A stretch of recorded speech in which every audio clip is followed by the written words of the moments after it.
Matin. Et nous l'avons appris hier soir, au moins une quinzaine de blessés, Adrien Spiteri, font appel. Donc, au moins une quinzaine d'accusés font appel du verdict au procès des viols de Mazan.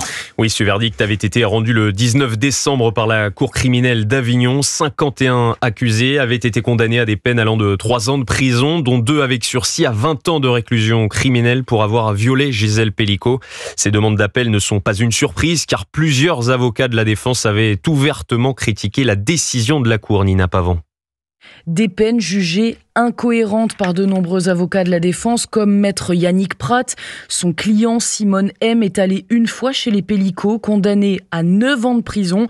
Nous l'avions interviewé à la sortie du tribunal le 19 décembre dernier. Il y a un manque de cohérence qui est évident. Moi, je vous donne un exemple. Il y en a un qui a été pris avec des milliers de photos pédopornographiques. Il y est aussi allé une fois. Il a pris 8 ans.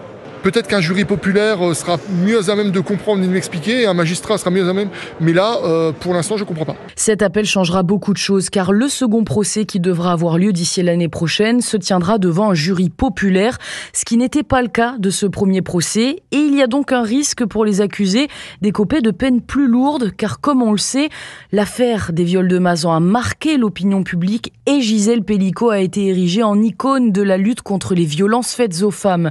Pour le reste des 51 accusés, ils ont jusqu'à lundi, dernier délai, pour décider ou non de faire appel. Marseille, Nina Pavant, Europe 1.